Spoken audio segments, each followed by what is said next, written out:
We have an amazing panel here today. I'm Dr. Rebecca Weidensahl. I'm the Associate Dean of Students at Drexel University. I'm also a proud alumna and twice over, go Dragons. And I'm really honored to be in this position to serve as your moderator today, and a little nervous because you are a very impressive group of women, so I hope I do a good job and keep this very informative. As part of my role as Associate Dean, I oversee the Office of Veteran Student Services at Drexel University. We are, I'm proud to say, a 6-time military-friendly institution as well as a Yellow Ribbon program. And on behalf of the Veterans Task Force and the Student Center for Inclusion and Culture, I want to thank all of our colleagues from the College of Computing and Informatics for their efforts to co-sponsor this event today.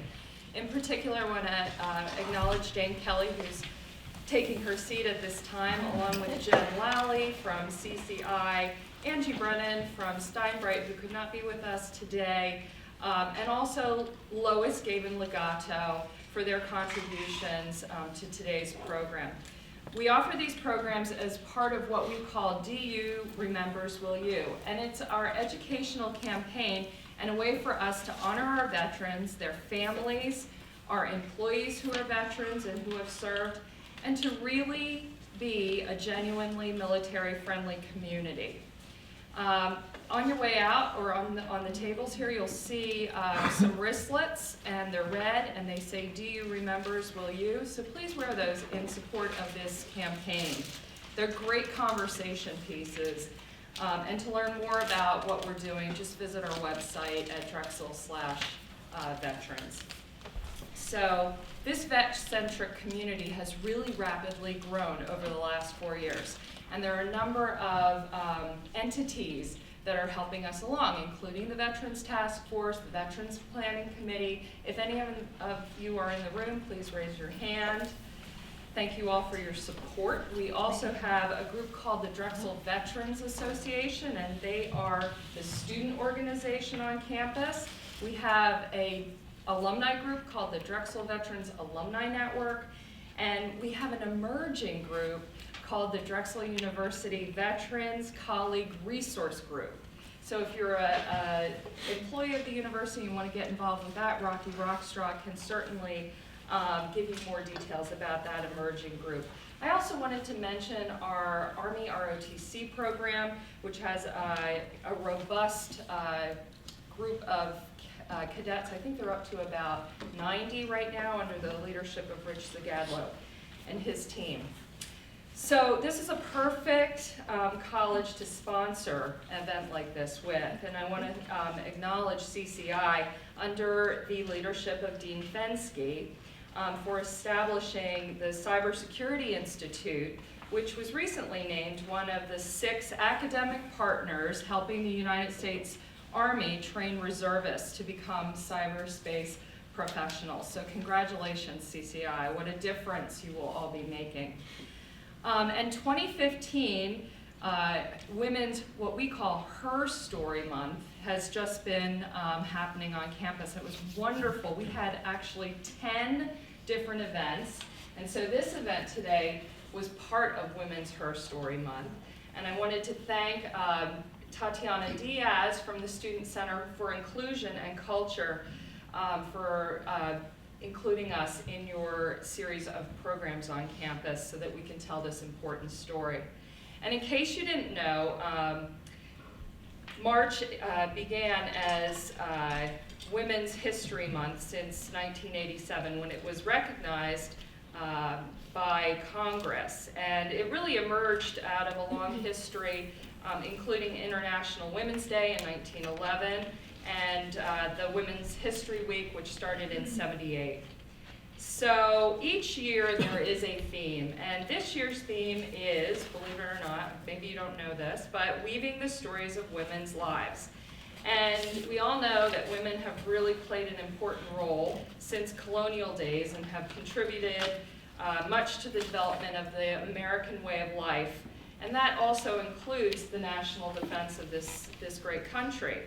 In colonial America, women helped their husbands defend farms from Indian attacks, During the American Revolution, Mary Ludwig Hayes Macaulay, popularly known as Molly Pitcher, you got it, provided water to the men of her husband's artillery battery in more than 100-degree heat at the Battle of Monmouth, and then when he fell exhausted, she took his place at the cannon.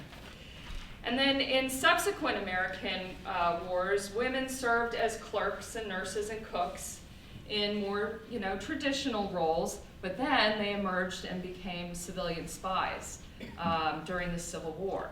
There's so many great stories out there and so many heroines. During World War I, more than 30,000 women served in the armed forces. In World War I, the Navy enlisted 15,000 women. These were the first group of women to serve as military members in the armed forces. And then our President Woodrow Wilson recognized their incredible contributions in his effort to support the 19th Amendment, which gave us the right to vote, which I think we earned, right? And then in World War II, approximately 500,000 women took part, and many of them were game changers. You may recall the story about the armed forces and their shortage of male pilots. And as a result, Lieutenant General Henry Arnold asked a renowned female aviator, Jacqueline Cochran, for suggestions. And so she offered to recruit female pilots as civilian pilots for the Army Air Forces so that they could release the male pilots for combat.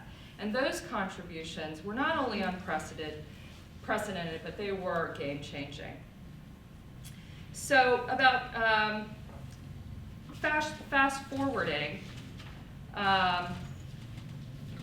American women have courageously answered their country's call in times of peace and in times of need.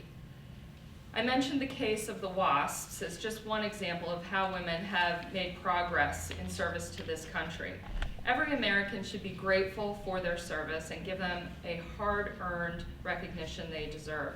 If we have any women veterans in the audience, would you please stand and be recognized?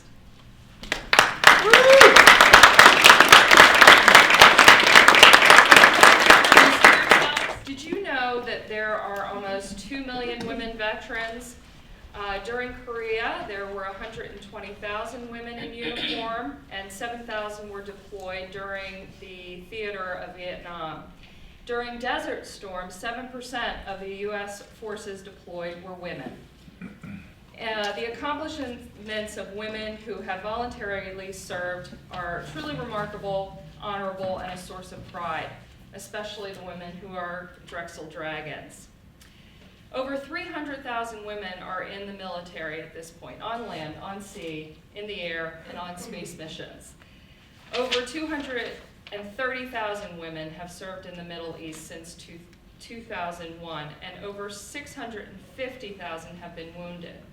And 120 have paid the ultimate sacrifice in the line of duty, according to the Department of Defense. We should also remember that these are women who have fought and died in Iraq, more wars than all the other wars since World War II. Our mothers, our sisters, our aunts, our friends, and our daughters.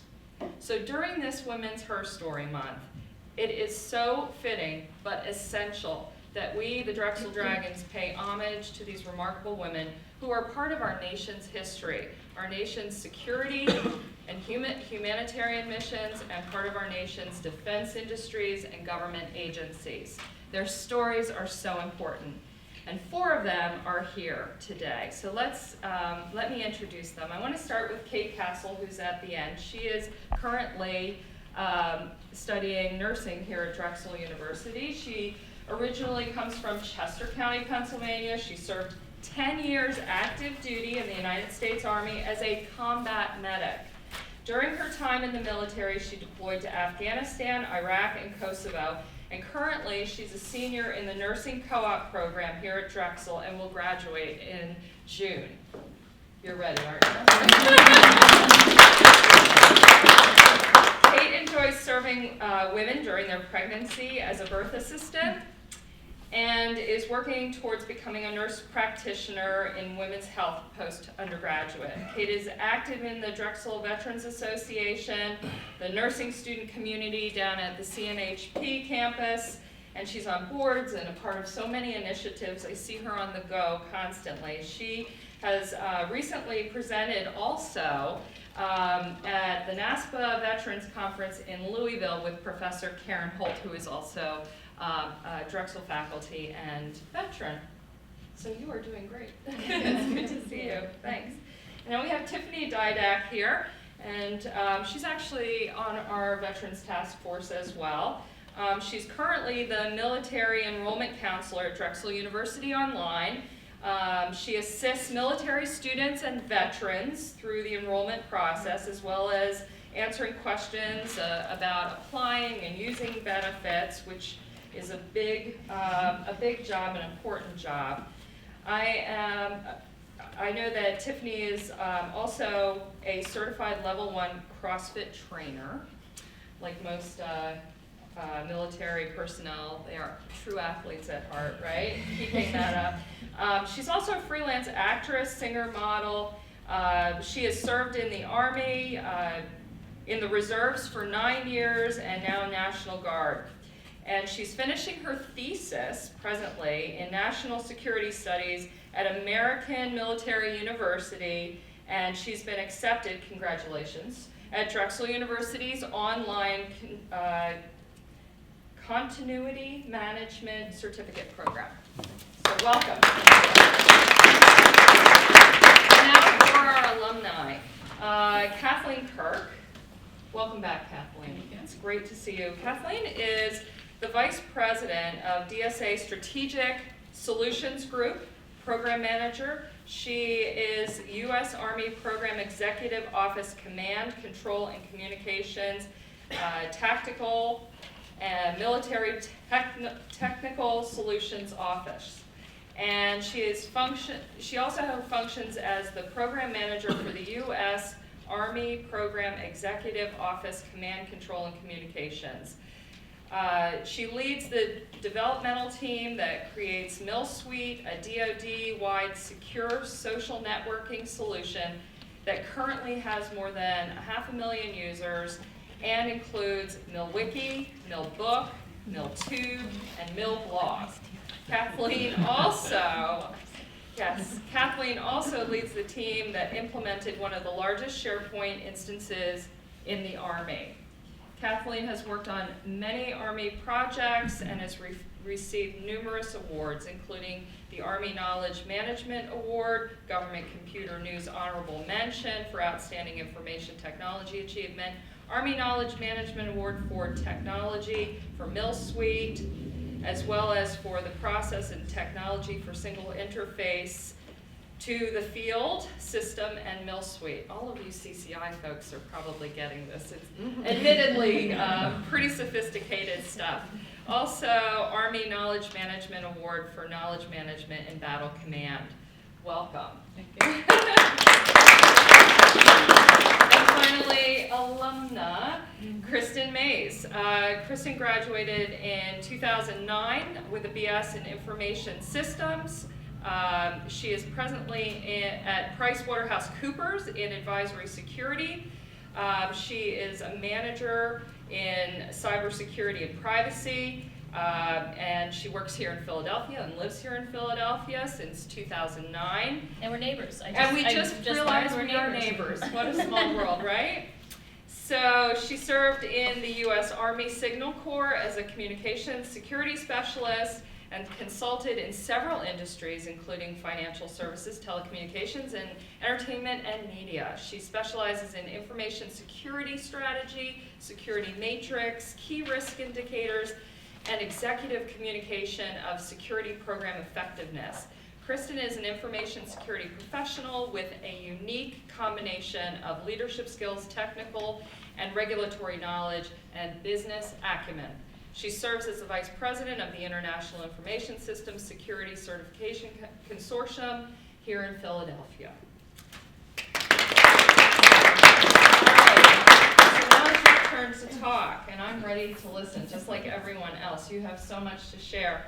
I want you all to sort of think and reflect on your careers in the military and or in support of the military. And think for a moment about what really stands out about that. And maybe you could share with us, in any particular order, a particular learning experience or a moment or a project that was really key to your growth and development as a person and that brought purpose to your life and meaning to your life. How about that? Wow. No pressure.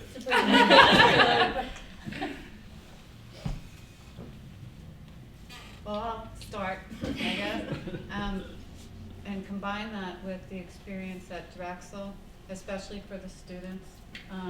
It's a combination of your coursework and your co-op, and I found what I would recommend to people is that they take as many co-ops as possible for those doing it. It's kind of the easy route to go the same back over and over again, and I think relating it to how I got into the job supporting the military, in addition to all the technical skills with the coursework, it helps you find yourself and what you're good at. Two really important things. What are you really good at? And number two, what motivates you? And people are complicated. They're motivated by different things. All of them are fine. Many people are motivated financially, which is fine. They make great stockbrokers and business development people. Some people are motivated, many technically that I work with. They like to solve hard problems. Those are the scientists, the engineers. But I think probably a common thread here is just being motivated by purpose. And I found that out at one of my co-op jobs. So, when I worked at GE Aerospace. So I would say all along, every day, big or small, there's no given moment. Just being, especially since I didn't serve, just watching it and the impact. And anything I could do, big or small, is just what motivates me. So. I think I'll jump in. One of the things that I really took away from my military experiences has had a profound impact on my civilian professional life is, really what I learned in the military in terms of how to adapt and overcome to certain situations, specifically being usually the only woman in the room, on the team, at the table. So I sort of learned that very early on at a very early age. I joined the military right after high school. I was like 18 years old. And, in the Signal Corps, I was not one of few women, not very many at all. Mm-hmm. And that continued on into my civilian professional life in IT, and specifically, so IT already has a pretty limited set of women, and then you take a smaller slice of that in security, you're looking at even more limited numbers of women. And so I think what probably had the biggest impact on me is how to just overcome some of those barriers. Most of them are sort of, you put them on yourself through, a confidence and a discipline that was instilled in me through my military experience at a young age. And so that's how I've really been able to sort of expand on that experience. And I agree. I graduated in '89, and I had a couple jobs, but then when I worked, about 20 years I've been supporting the Army. There was rarely, men at the table, but different for me is I never really cared. So I think that I don't feel like I had to adapt. I didn't absorb anything. That, so I have a different perspective, or maybe I react differently. I just never even dawned on me to react differently to that. There were instances, but I just kind of pushed on.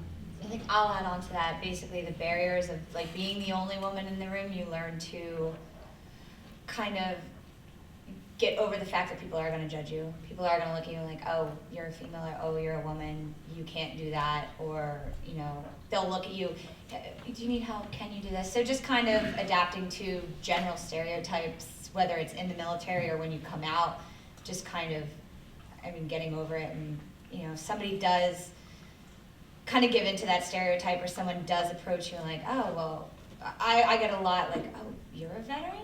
It's like, is it because I'm a female? And a lot of times it is. They're like, oh, you don't expect it.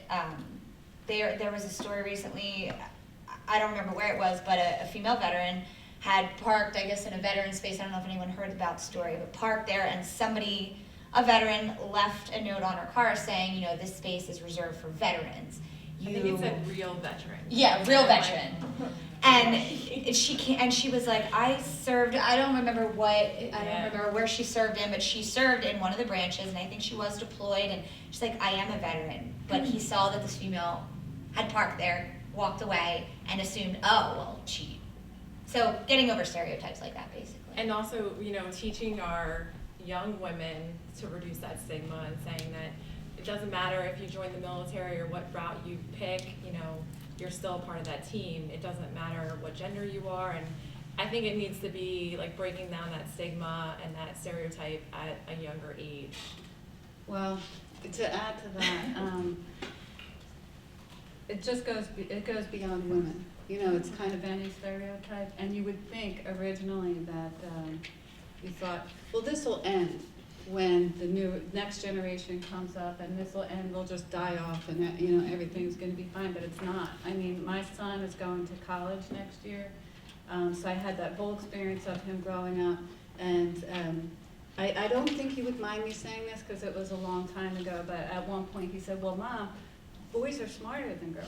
You know, and I was like a cartoon character, like, you know, did he really just say that? And so if I'm his mother and he thinks that, so I would say, in addition to the people going out in their careers, not everybody, but statistically speaking, we're all going to be parents. And that's the biggest role that you'll play in your life, in my opinion. And so whether it's, are we really still talking about, you know, equal pay for equal work? Are we really, and to expand upon that, I can't believe we're still talking about gay marriage. It seems obvious to me that it should all be equal. I can't believe it. So you have to start with your children, and things will occur, even if the culture in your household is pretty open. It will occur, and I would say don't be afraid to, I wouldn't just say let's sit down and talk about it. I would show emotion and say it's absolutely incorrect, it's intolerable, and unacceptable. You know? Going back to Tiffany, like I get the stares all the time. My boyfriend looks like the stereotype army poster boy, and he did one tour, and you know, he served and everything else, and it's so funny when he's like, well, she actually, you know, she was in for 10 years, she did this, and I don't need that, but it's so funny, the faces that I get, you know, it's like, are you real? You know, I'm like, yes. You know, it's funny because I almost have the opposite experience in corporate, right? And it's really sort of become a part of my brand. And a big part of consulting is, in a way, is selling, you know, sort of our services. And that's really become, it's like, oh, okay, she was military. Okay, we get it. And so I've sort of, you know, played to that as a strength, as an opportunity, frankly. So it's interesting to hear the different perspectives because I'm seeing sort of the opposite in the corporate side. That's great. So, can you talk a little bit about transitioning from military to civilian life? I mean, I'm reserves National Guard, but I guess I can go even from speaking, like just going from a year deployed, coming back to civilian life, just trying to, and they call it reintegration. Basically, you're going from an entity where you're under that strict, you have to have military bearing, everything we say is dress right dress, everything's in order, everyone looks the same. And then you come back in the civilian world and you can walk around and you know, you can talk on your cell phone or you can walk and drink at the same time. And it's just basically trying to get back into being a civilian, I guess. I mean, I still do it. Like if I'm walking, like I often won't put my hands in my pockets because you're not allowed. Or I often will stop and talk on the phone, and then I'm like, oh, I need to be somewhere, but I can walk and do this. It's just trying to go back and forth, like flip the switch. But then when I'm in uniform, everything comes very easily. You're like, okay, you can't do this, you can't do that, you can do this. It's going back to the civilian side that you kind of have to flip. My biggest barrier was learning how to communicate effectively without, you know, being abrasive and having that. Because, you know, I was a staff sergeant, I was in charge of, you know, E6s, E7s, or not E6s, I'm sorry, like younger ranking, and a lot of them were men. And, you know, it's a different communication style, and I had to learn, yeah, like how not to be abrasive and how to talk to someone and get my point across without, you know, being that way. And we hire a lot of military, and I'm so glad that you brought that up, because it is a weakness, you know, to keep in mind. And you, sometimes I even ask that on the, you know, you make that point on the interview, because they're gonna have to work with a team that doesn't have that experience, and it's more convincing in collaboration. There's no telling, you know, anymore. So that is one thing that they struggle with, yeah? So when I got out, it was interesting because I went from the military to Drexel. So talk about sort of a 180 in terms of lifestyle. So I remember my first quarter, you know, it was like 8:30 in the morning, and I already worked out, I already had my homework done, and I was prepared for the following day. And I was like, oh my God, it's like 8:30 in the morning. I have like 1 hour worth of class today. What am I supposed to do the rest of the day? So for me, the biggest kind of challenge or thing to overcome was just letting myself relax a little bit and sort of take advantage of the flexible lifestyle and sort of loosening up a little bit. And that took quite a bit of time. And I mean, I still have, you know, a lot of the same sort of instincts, I guess, that I always did, but that was the biggest barrier. And I'll never forget, I remember just waking up like, oh my God, it's like 9 o'clock. I think class was canceled that day or something. I was like, oh my God, what do I do? It's like 8 hours of free time. What am I supposed to do? So.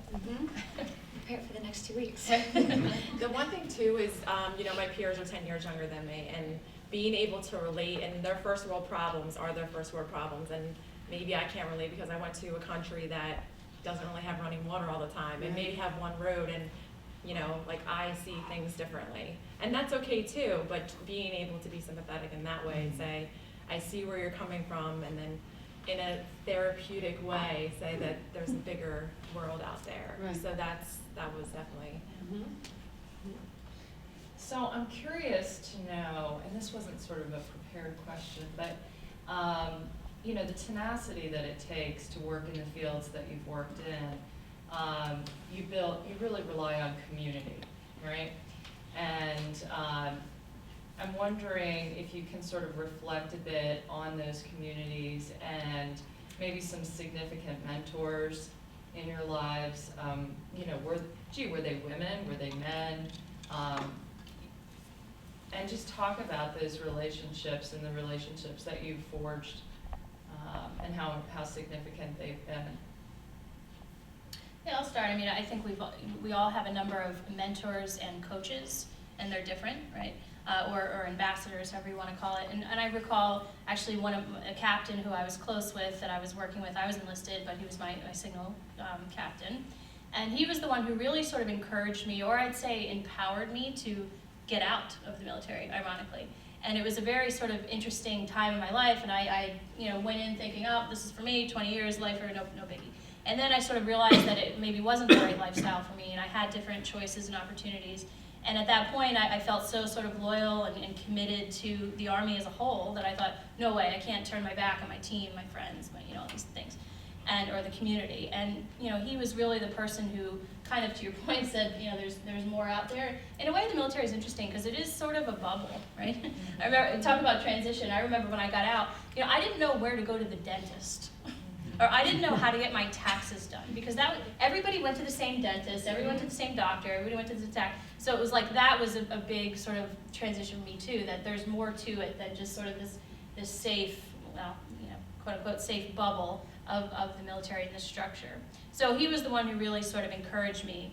And we've stayed in touch throughout the years, and he's still in, and he's always been a good kind of advocate for me to bounce ideas off of, and sort of that unbiased third party. So, but again, and even in my professional career at PwC, I've had so many, you know, coaches and mentors that have really empowered my promotion cases and all these sorts of things, but really have been a good sounding board, and they're pretty important to find. Some men, some women, mostly men, frankly, because I don't interact with very many women, really. There's some, I mean, there's one from this year, one security partner at my firm, and that was just, you know, just new this year. So they're all, mostly the leadership at my firm is men. Now we're changing, and there's a lot of programs to change that. But the reality is I mostly interact with men. I actually can say I've never had a mentor. I can say that I've had people that I've admired and close colleagues that I conferred with through my career. The president and CEO of my company is a woman, and so she was a math major, so talk about you know, a trailblazer. So she always supported me, but I never considered myself mentored. I did have close colleagues that I could confer with, and share ideas with from other companies through my career. So that was significant. I think it's always good outside of your company personally to have a trusted friend Yeah. in college. Agree. Yeah. Anyone else? So, what would you recommend to women that are considering getting into your fields, or enlisting, or participating in maybe ROTC? I mean, I personally, whenever I get people that ask me, I just tell them basically do your homework. Like, no, the first thing I say is, you know, why do you want to join? If you're joining just purely because, oh, I want college money, well, then don't join when you're in the middle of a war or several different issues going on. I'm like, if you're just joining for this reason, like, that's fine, and it's a great way to do it. But no, like, it's a completely different world. You need to have military bearing, you need to be disciplined, and you need to listen. I'm like, you know, throw the attitude out the window, get over yourself. Basically, just do your homework when it comes to what you want to do. If you're doing it for college money, or you're doing it, you know, just because, like, look 5 years down the road, what could happen in that 5 years where you could end up. Now, if you ended up getting deployed, could you deal with that? Is that something that would be conducive with your life in your plans within that 5 years? Okay, basically just, you know, think about what you're doing. Don't just jump into it. I mean, I personally, I didn't really do my homework. I knew I liked the military. I knew I wanted to join, and I waited 2 years because my mom was like, do school, do college, and then my friend joined, and I was like, I'm joining. And my mom was an Army brat.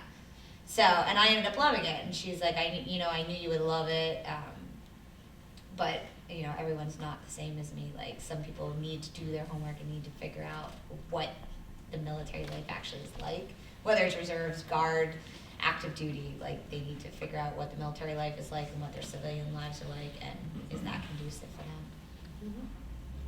And like I would say what Tiffany said, basically, it's not for everyone, but it will provide you great opportunities if you take them, if you do the training, if you become cultured, you get out of your comfort zone, and I think that's pretty powerful. Some people need that. So I have a cousin who's considering it, and my uncle said, Kate, he doesn't like people telling him what to do, and I'm like, he's either gonna figure it out or not figure it out. You know, it's either one way or the other, you know, and the thing is like, you're a part of a humongous organization, like the bubble, and it's like, you can't just, you become unselfish, and you really need to realize that you're a part of a family, and it's not just you. So I think it's a great opportunity. On the other side, you know, I mentioned I'm in information security consulting, and talk about a hot topic right now. I don't think anyone would disagree that it's a priority for both military and commercial entities right now, information security. So if I ever meet anyone in kind of high school or collegiate who's kind of not sure which direction they want to go, I'm always kind of trying to recruit into security, because the truth of the matter is there's such a shortage of information security professionals that, you know, the unemployment rate for security people is zero. There's always a job opportunity for security professionals. My firm we're always looking for hiring, but more importantly, I mean, all of the clients we serve. In fact, one of the things that we're doing most recently is clients are hiring my company for staff augmentation support. So basically just hiring people temporary because they can't fill the needs that they have. So it's a huge field with huge opportunity. It's only getting bigger. Yeah, and in case people don't know, they probably do, but there's 3 major components or opportunities for careers supporting the military. One is the active military, you know, the Army, Navy, Air Force, Marines, and Guard. The second is to be a federal, in this case, DOD employee, and their job, you know, that's open to people, is to make sure that that first group has everything they need to be successful.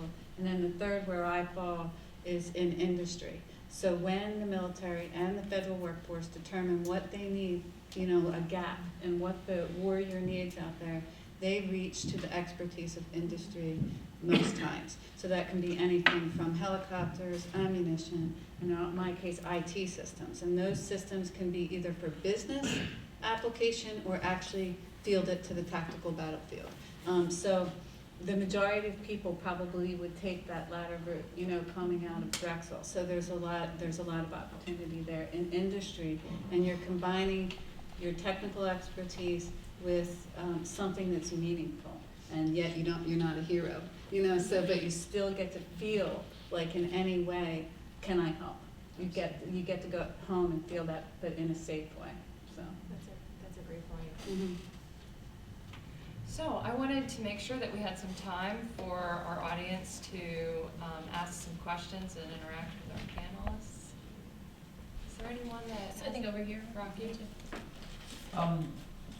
I applaud you all. In fact, and I'm sitting here thinking that you all are respective leaders in your fields, no matter what you believe. And I'm sitting here thinking, I'm a teacher, I'm in nursing, I'm also a guy. But when I sit here as a teacher and when I'm thinking about, the military teaches us values, teaches us right from wrong, teaches us how to stand up for the team. They say they're not gender biased, and I would say that they're probably less, but it still exists. So if you had a young woman or an older woman who maybe needed some coaching, what would the steps that you would suggest to them to be successful in areas that you felt not so successful, whether it's a social bias, a workplace bias, and it's not always black and white, because you've got that, we've all got that fine line to, you know, when something's illegal, it's illegal, but there are people who still have challenges making that. But when it's borderline or black and white, and so I'm curious, what would you share with women who needed coaching to say how you've been so successful against terrible people like this guy sometimes? And I'm not joking, but I think we're biased. Yeah, no, I'll start. I'll share a story that it's a great example of an unknown bias. So I had a meeting with our leader, the cybersecurity leader for PwC, and two other very, very senior partners. So it was myself and this other director I was working with, and we had prepared for days for this meeting. I mean, this was like, I was so excited that this is my chance. You know, I'm really going to shine in front of these guys, right? And so the leader had stepped out for a call, and I was on the whiteboard, and we were going through a few slides, and it was really going well. The meeting was going great. And he came back in, he was kind of taking some notes, and he said, "Wait a second, are you from marketing?" To me. And I was so offended, and I was so hurt and so upset. I mean, clearly I was a subject matter expert. Clearly I had developed this material. I was really, really offended. And really what I had kind of stepped away and realized that, he just assumed. It wasn't a malicious comment. It wasn't in a hurtful way. But because of his sort of unknown bias, he just assumed this woman is not a security professional, right? And so I was fuming, and I was really upset for days and days and days, and I stewed on this, right? And then so I finally talked to one of my coaches and said, you know what, that guy, he's a real, And in fact, it really made me question our leadership of security at my firm. And I said, you know what, I'm not going to work for guys who don't value what I bring to this team. I'm bringing in X, Y, Z, revenue, et cetera, et cetera. And my partner just said, well, did you ask him? And I said, well, no, but I've been stewing on this and the whole thing. And so I kind of got the courage to set up a call, and I actually interact with him, and I explained that comment really affected me in this way.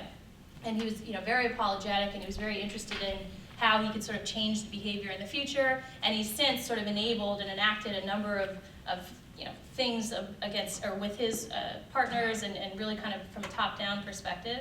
So that was just one example that happened somewhat recently.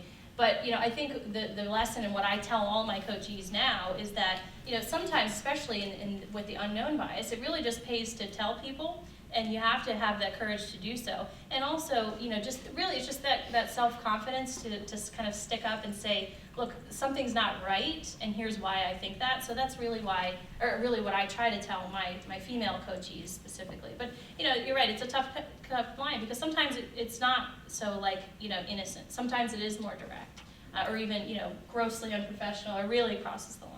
So If I could just follow up, and others as well. So if you had to do it over again, exact same situation, exact same thing, how do you think you would approach it, understanding that you just can't be direct because it may be a supervisor, it may be a customer, but how would you politely but directly? So I just wouldn't have, I would have done it the same way, I just wouldn't have waited as long. Okay. I wouldn't have stewed on it for a week, and I wouldn't have really kind of questioned the integrity of the organization and all these other things. I would have, you know, just approached him even right after the meeting, right? And just say, you know, hey, can I talk to you for a second? And really just kind of had that courage and not fear retribution, because candidly I did, right? This is the leader of the cyber practice in my firm. This guy makes or breaks careers, literally. And so I didn't feel like I was in a place to kind of have that courage without, you know, getting some retribution. And in reality, I was completely wrong. He was totally open to the idea. He was not only open, now he's since sort of changed some things as a result. So that's what I would have done differently. I don't know if others have similar experiences, but. Thank you. Any other questions? This has been a great panel. I just wanted to start off by saying I came because I have very little knowledge of the military and the community, and so just every bit of this has been really interesting to me, so thank you all. I work in the Lindy Center for Civic Engagement, and I teach a first-year course, Civics 101, so it's first-year students, they're taking this mandatory course, and in my last couple of weeks, we had a panel of student leaders, and there were some student veterans on the panel to talk about their commitment to service and how they have gone on to do some professional work with some AmeriCorps Vistas, and we had some student veterans. And so I'm just wondering if any of you can reflect on how your choice to serve does or does not reflect sort of your relationship to your community or to your country. Did that have any sort of impact on why you chose to do it, or was it more sort of your personal reasons for where you wanted to go in your life? I mean, I'll start. I know for me, in the beginning when I initially joined, for me it was personal. Something I was like, well, I want to do this. I mean, I was in high school when 9/11 happened, so like right after that I joined the fire department.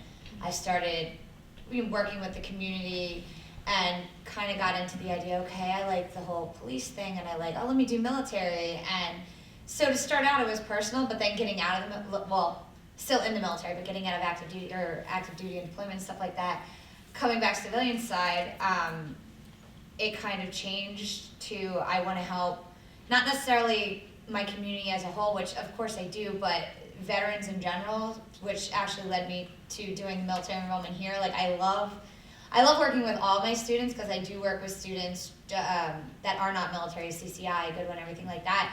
But I love when I get my veteran students, and you know, the one that just came off of active duty, doesn't know how to do their benefits, I'm like, hey, I'm gonna walk you through everything, you know, you can go right through me, you don't have to go to the VA, like I'll do all this for you, I'll help you through it. And then they come back, they're like, thank you so much, like it was so easy, everything was an easy transition. And then I end up sitting there just chatting with them on the phone for, I'll get my headset off, and I would have sat there for probably 40 minutes, because you're just recapping, oh, what did you do in the military? So it's changed to now being able to help my community of veterans, current military, and then anybody who's not in the military. I get so many questions, especially coming to Drexel. I was like, wow, you're in the military, what do you do? Like, what's it like? What did you have to go through? Everyone at Drexel is very like military friendly with that mindset. So it's just in general educating people that aren't in the military, as well as helping fellow veterans and fellow people that are still in the military.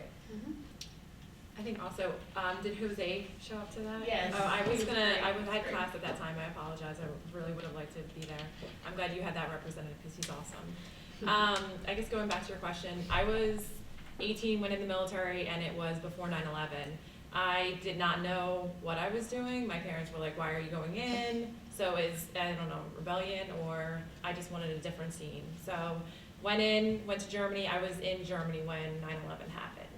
And I think being in the military after 9/11 happened, it was more sense of like community and you know, being a patriot and really understanding America. And then coming out of I always said I was gonna do 4 years, and I'm like, I'm 4 years and I'm done, I'm gonna go to college.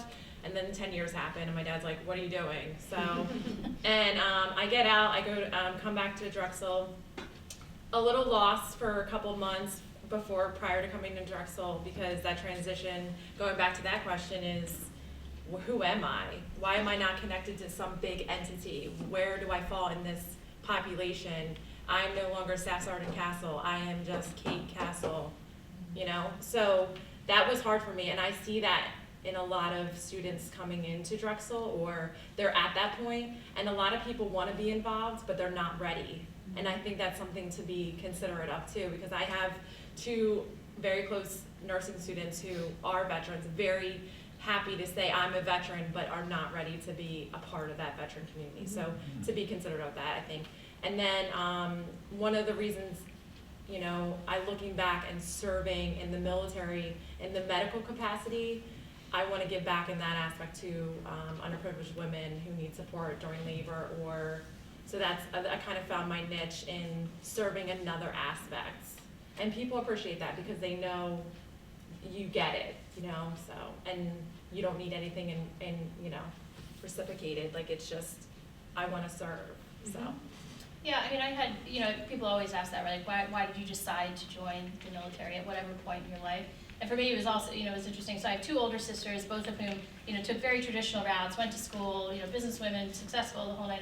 And then when I said, you know, oh, by the way, I'm joining the Army, everyone's like, what the hell, where the hell did this come from? You know, because we didn't have like a military family. It's not like a grandpa or an uncle or anything along those lines. So it was really kind of a you know, a left field decision, but for me it really was about a matter of service. So I had joined, and then I hadn't, I signed up, but then 9/11 happened, so I hadn't even gone to boot camp yet after that. But you know, to me it really was about this sense of service and sort of need to be a part of something bigger, I guess. I think that's why I often reflect today why I'm in, you know, 150,000 person organization. It's probably not a coincidence, you know. You know, I definitely have a sense of loyalty to bigger things, and I find myself, you know, finding, you know, just aligning to various groups and associations and things that I like to kind of root myself in. So I think that's really the common thread. It's the service and the discipline that sort of is instinctive in people, you know, that follows with you.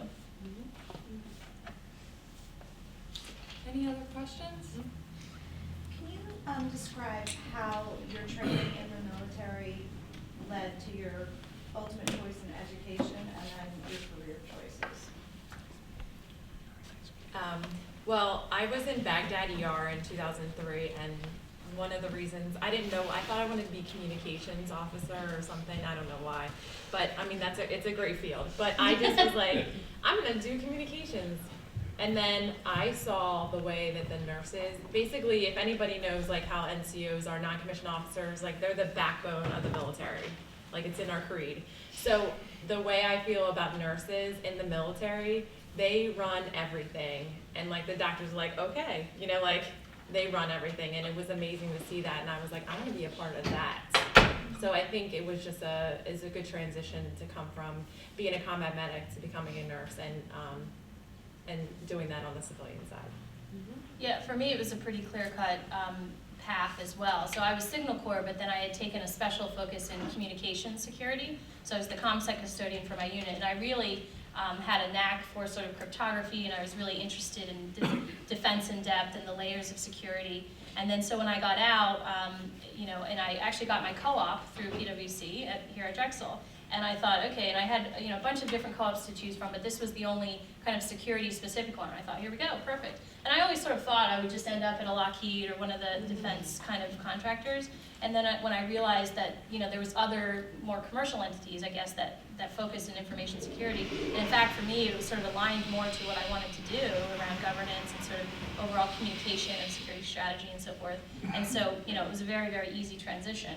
And then, so I was sort of like the intern that never left. I got my co-op at PwC, and then I stayed part-time through my senior year of college here at Drexel. So I just like never left. I never turned in my computer.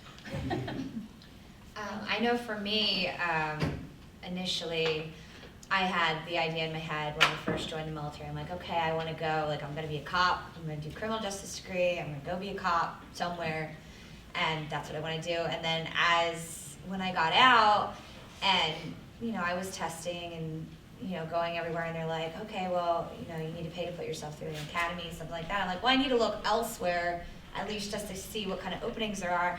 And I remember going on LinkedIn and just typing in, I'm like, okay, well, let me just type military, because I have that in my background, and Drexel popped up, and I'm like, military enrollment. Well, I've never done enrollment counts, so I'm like, let me look at the breakdown, and it's like, okay, well, you have to have some background in sales, but, you know, you have to have in-depth knowledge of the military and benefits and blah, blah, blah. I was like, well, I think I could do this. And I remember sitting in my interview, and they were like, well, what would you tell a student who came in asking about their benefits? And I just started shooting off, oh, well, the GI Bill and the Yellow Ribbon, and just shooting off benefits.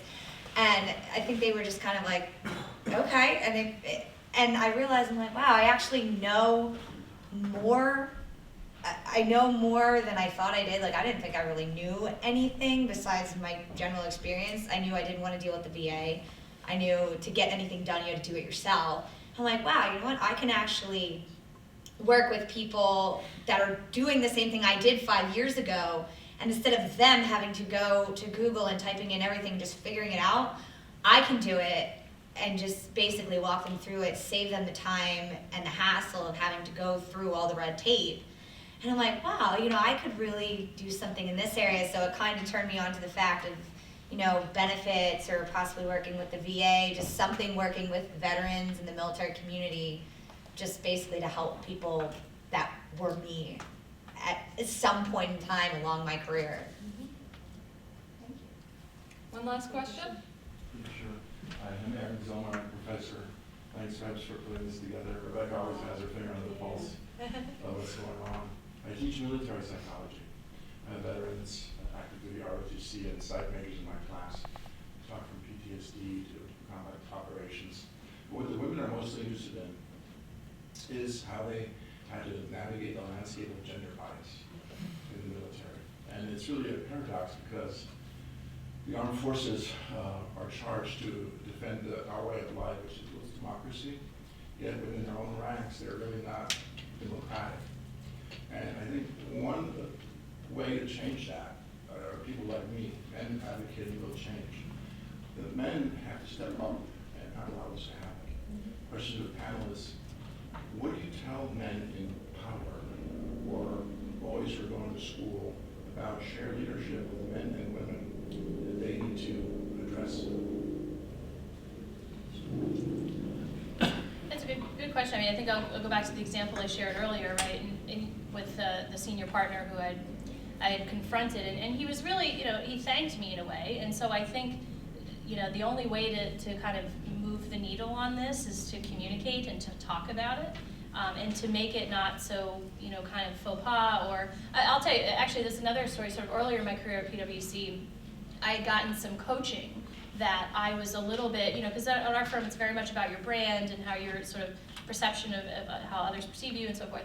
And I got some coaching that I was sort of too far, you know, I was a feminist and sort of too far on that side, and I should, you know, kind of tone that back a little bit because some people won't resonate with, you know, with them. And I was really sort of taken aback by that comment, and I thought, well, geez, this is like what I'm passionate about, and this is how I feel, and all these things. And I sort of later realized that coaching was a little bit sort of double-edged sword type thing. And I think what's worked for me and what I try to enable is just open dialogue about this stuff, specifically with, you know, with my men coachees as well as my seniors. And also just, this is silly, but with my husband, you know, right? It's a big part of our family, right? The whole lean in together movement and 50-50 partnership. And so I really, you know, because that's such a priority and, you know, a thing in my family life, I really sort of communicate and share those things with my coworkers and with my team. And so, you know, that sort of helped enable me with other stuff. Sometimes it takes an example or a situation for somebody to really change the way they think, because, you know, a lot of this is innate. They grew up like this. They were around people that think the way they think, and it's never been a problem. And it is a problem, but they don't know it. So I think, like she said, it's just having the open dialogue and really having that communication and saying, well, this isn't really right, and we need to change this. We need to meet, you know, halfway or something. So. Kathleen, do you have anything from your perspective too? Well, early on in my career, I won't say where, but much prior to DSA, I had an incident, and I wouldn't expect it to occur today, but I wouldn't be surprised, and I would handle it a lot differently. And it occurred, and it was over and over, demeaning, nothing outrageous, you know, but over a course of time, some demeaning behavior. And then I literally was so upset. I was such a young woman, you know, at that time, and I would go home, I was really upset. I felt like it was an affront to my intelligence. I wouldn't feel that way today. I'd walk all over that. It would have no impact. But at that time, it affected me, and I brought it to the attention of my manager, but not as a telling, just what do I do about that? And I would say for all men in the workforce, don't react this way, because it had the opposite impact where then I was coddled. I wound up leaving there and, you know, going on, you know, to better things. But I would say we don't need to be coddled ever. You know, just need to be heard. And today I probably, if it occurred to me or a young woman, I probably wouldn't as formally call someone aside. But that's more about where I am in my career. If they said, are you from marketing? I probably, no matter who they were, I would have said, no, and you're lucky I'm not, because I'm about to tell you how it's done. You know, so, but it's hard for people to do that, you know, right off the bat, so. I think, Yeah. yeah. I would It say takes don't enough. coddle, just Yeah. hear, if someone points it out to you, hear, and not to dwell on it. I have a son, you know, to go back to that, teach your children, you know. And just enable that environment, right, so that people can talk and be heard and feel that they can say it in a safe way and there won't be the retribution and all that stuff. So I think that's and I think companies in general are really moving towards that and enabling this sort of more collaborative or open, you know, dialogue, but that's really what it comes down to, I think. And before that happens, before it becomes normal and not sort of faux pas to talk about it, then the needle will never move on this. And by the way, I have nothing against marketing. Yeah. Yeah, no, and I should have caveated that, nothing against marketing at all, Right. but, you know, in this particular case, it was very clear that it was because Exactly. I was the only, you know, female in the room. So, the creative type. Right. Well, this has been a enlightening hour, and I hope that you've not only benefited from our wise, intelligent, talented patriots, but you have gained a greater sense of what military service is all about, and that we really, you know, we have to do our best to capture these stories and really honor all of the contributions of the men and women who have served our country. I hope that you will wear your bracelet, your wristlet, perhaps put your pin on, your dragon pin with the yellow ribbon, or even one of these red, white, and blue ribbons. Tie it. I get so proud when I'm walking on campus and I see people with these on their backpacks or on their lapels, because they are truly conversation pieces, and more than anything, they're our way of making sure that Drexel University remembers.